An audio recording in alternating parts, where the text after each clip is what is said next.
Hello friends, welcome back to our channel Shridaya homemade cakes. இன்றைக்கி சூப்பரான homemade ice cream recipe தான் பார்க்க போகிறோம். ரொம்பவே க்ரீமியான ஹெல்த்தியான ஐஸ்கிரீமாக சிம்பிள் இன்க்ரீடியன்ட்ஸ் வச்சு கடையில் கிடைக்கிற ஐஸ்கிரீம் மாதிரி எப்படி செய்யலான்னு பார்க்கலாம் வாங்க. ஃபர்ஸ்ட் ஒரு பவுலில் 2 டீஸ்பூன் கஸ்டர்ட் பவுடர் எடுத்துக்கலாம். கஸ்டர்ட் பவுடர் கிடைக்கலனா கார்ன்ஃப்ளவர் 2 டீஸ்பூன் எடுத்துக்கோங்க. இது கூடவே 1/4 கப் பால் கலந்துக்கலாம். இது காய்ச்சாத பால் தான். நெக்ஸ்ட் ஸ்டெப்பில் நம்ம பாலை காய்ச்ச தான் போகிறோம், அதனால் எந்த ப்ராப்ளமும் இல்லை. இப்போ கஸ்டர்ட் பால் ரெடி ஆகிடுச்சு, இதை ஓரமாக வச்சிடலாம். அடுத்து அடுப்பில் ஹெவி பாட்டம் கடாய் வச்சுருக்கேன்.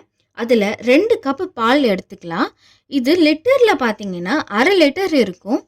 இன்றைக்கி ஆரோக்கிய பால் தான் யூஸ் பண்ணியிருக்கேன். நீங்கள் பேக்கெட் பால் யூஸ் பண்ணாதான் நம்மளுக்கு ஐஸ்கிரீம் ஷாப்பில் வாங்குகிற டேஸ்ட்டில் கிடைக்கும். பாலை ஹை ஃப்ளேமில் வச்சு காய்ச்சிக்கலாம். ஓரங்களில் பால் ஏடெல்லாம் படியும், அதை எடுத்து விட்டு கலந்துக்கோங்க. அந்த ஏடு பாலுக்கு நல்ல திக்னஸ் கொடுக்கும். இப்போ பால் காஞ்சிடுச்சு. அடுப்பை லோ ஃப்ளேமில் வச்சு 2 நிமிஷம் நல்லா கலந்துக்கலாம். பால் கொஞ்சம் கெட்டியானதும் நம்ம முன்னாடி ரெடி பண்ணி வச்சுருக்க கஸ்டர்ட் மிக்ஸை பாலில் கலந்துக்கலாம். அடுப்பு லோ ஃப்ளேம்லேயே இருக்கட்டும். பொறுமையாக கெட்டிப்படாமல் பாலில் கலந்துக்கோங்க. சப்போஸ் கெட்டிப்பட்டாலும் பயப்பட வேண்டாம், நம்ம இந்த கஸ்டர்டை எப்படியும் வடிகட்டிடுவோம். கஸ்டர்ட் கலந்ததுக்கப்புறம் அடுப்பை ஹை ஃப்ளேமில் வச்சு கைவிடாமல் கலந்துக்கலாம். 2 நிமிஷத்தில் பால் நல்லா கெட்டியாக ஆரம்பிக்கும். இந்த ஸ்டேஜில் 1/2 கப்பு சர்க்கரை சேர்த்துக்கலாம். இது கிட்டத்தட்ட 100 கிராம் இருக்கும். சர்க்கரையை சேர்த்ததும் லைட்டாக பால் இலவும். நம்ம கொஞ்ச நேரம் மிக்ஸ் பண்ணிகிட்டே இருந்தால் திரும்ப கெட்டியாகிடும். கஸ்டர்டோட பதம் ரொம்ப முக்கியம் ஐஸ்கிரீமுக்கு. ஸோ வீடியோவை ஸ்கிப் பண்ணாமல் பாருங்கள், நடுவில் நிறைய டிப்ஸ் சொல்லியிருக்கேன். கஸ்டர்டை ஹை டு மீடியம் ஃப்ளேமில் வச்சு கைவிடாமல் கலந்துக்கோங்க. 5 மினிட்ஸ்க்கு அப்புறம் பார்த்தீங்கன்னா கஸ்டர்ட் திக்காகியிருக்கும். கஸ்டர்ட் நல்லா குக் ஆயிடுச்சான்னு பார்க்குறதுக்கு ஒரு நைஃப் வச்சு கோடு இழுத்தீங்கன்னா அப்போ அது ஒன்று சேராது, அப்படியே இருக்கும். இதுதான் கரெக்டான பதம். இந்த ஸ்டேஜில் அடுப்பை ஆஃப் பண்ணிவிட்டு கஸ்டர்டை கூல் பண்ணிடலாம். கொஞ்சம் கூல் ஆனதும் வடிகட்டியில் போட்டு நல்லா ஃபில்டர் பண்ணிக்கோங்க.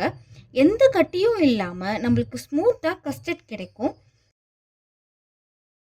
இப்போ ஒரு பாக்ஸில் போட்டு 3 ஹார்ஸ்க்கு ஃப்ரீஸ் பண்ணிடலாம். 3 ஹார்ஸ்க்கு அப்புறம் இப்போ கஸ்டர்ட் செட் ஆகிடுச்சு. ரொம்ப நல்லா செட் ஆகிருக்கு பாருங்க. இதை வெளியிலேயே இருக்கட்டும்.